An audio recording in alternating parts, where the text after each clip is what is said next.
মঙ্গলবার রাতে মুজিবনগর উপজেলার শিবপুর গ্রামে বিএনপির আয়োজনে মেহেরপুর জেলা বিএনপির নবগঠিত আহ্বায়ক কমিটির নির্দেশে শিবপুর গ্রাম বিএনপির দলকে সুসংগঠিত এবং শক্তিশালী করার লক্ষ্যে কর্মী সভা অনুষ্ঠিত হয়।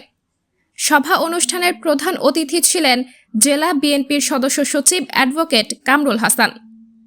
তিনি বলেন, গতকালকে আমরা স্কাইপিতে গিয়েছিলাম। স্কাইপিতে আমাদের নেতা তারেক রহমান একটা কথা বারবার বলেছেন যে আপনারা যদি ইউনাইটেড না হন আপনারা থাকবেন না, আমি থাকব না, কোনো নেতা থাকবে না। অবশ্যই আপনাদের শক্তিশালী একটা সংগঠন গড়ার ক্ষেত্রে ইউনাইটেড ভূমিকা পালন করতে হবে সবসময়। ঘাড়ে ঘাড় দিয়ে, কাঁধে কাঁধ দিয়ে, বুকে বুক দিয়ে আপনাদেরকে একসাথে বিএনপি করতে হবে।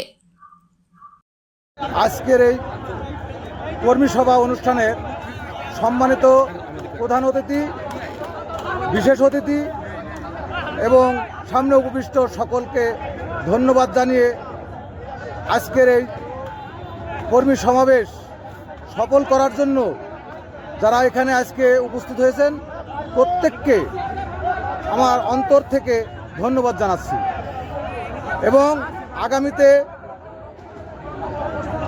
জনাব তারেক রহমান যে কমিটি আমাদের মেহেরপুরকে দিয়েছেন, এই কমিটিকে সুসংগঠিত এবং আরও প্রাণবন্ত করার জন্য এবং সার্বিক সহযোগিতা করার জন্য আপনাদের সহযোগিতা কামনা করছি এবং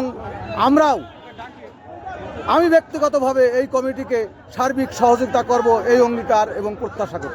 নেতাকর্মীদের কাছে একটা কথাই বলতে চাই, তৃণমূল নেতাকর্মীরা কোনো বিপদে কান দেবেন না, কোনো মিথ্যা প্রলোভনে পড়বেন না। জনাব তারেক রহমান যে নির্দেশনা দিয়েছেন সেই নির্দেশনার বাইরে যাবেন না।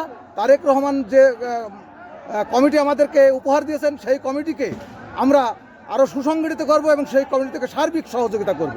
তারেক জিয়া জিন্দাবাদ, বেগম খালেদা জিয়া জিন্দাবাদ, শহীদ জিয়া অমর হোক বাংলাদেশ। বিএনপি ব্যক্তিগত কোনো দল না, দল সবার সমান। আমরা ব্যক্তি কোনো মানুষ না, এখানে সকলেই বিএনপির কর্মী, বেগম জিয়ার কর্মী, শহীদ প্রেসিডেন্ট জিয়াউর রহমানের কর্মী। অতএব ব্যক্তিগত দল থেকে সরে আসুন।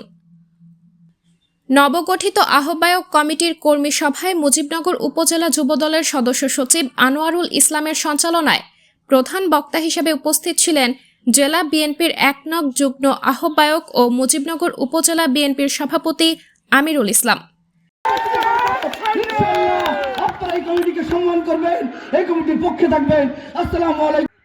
ইতিমধ্যে আমরা সিদ্ধান্ত নিয়েছি কয়েকদিনের ভিতরে সমস্ত কমিটি আমরা ভেঙে দেব এবং গঠনতন্ত্র অনুযায়ী আমরা কাউন্সিল করব। সেই জন্য আমি বলি, যারা কোনো বুঝতে কষ্ট হচ্ছে, যারা ব্যক্তির সাথে আছে, দলকে ব্যক্তির কাছ থেকে ছোট করছে, ব্যক্তিকে বড় করছেন, তারা আসেন, আমাদের সাথে আসেন, বিএনপি করেন, যোগ্যতার মাপকাঠিতে পদ পদবি পাবেন। আগামী নির্বাচনে ধানের শীষে ব্যাপক ভোটের মধ্য দিয়ে আপনারা এই কমিটিকে সম্মান করবেন, এই কমিটির পক্ষে থাকবেন। আসসালাম। বিশেষ অতিথি হিসেবে উপস্থিত ছিলেন জেলা বিএনপির যুগ্ম আহ্বায়ক অধ্যাপক ফয়েজ মোহাম্মদ। সভাপতি হিসেবে উপস্থিত ছিলেন মোনাখালী ইউনিয়ন বিএনপির সাধারণ সম্পাদক রায়হান কবির। বক্তব্য রাখেন আদর্শ মাধ্যমিক বিদ্যালয়ের শিক্ষক আবুল কালাম আজাদ, বাগোয়ান মাধ্যমিক বিদ্যালয়ের সাবেক প্রধান শিক্ষক আনোয়ারুল ইসলাম, সাবেক ছাত্রদল নেতা শামসুল হক। এ সময় শিবপুর গ্রাম বিএনপির বিপুল সংখ্যক নেতাকর্মী উপস্থিত ছিলেন। সাবরিনা জলিল, সবার কথা।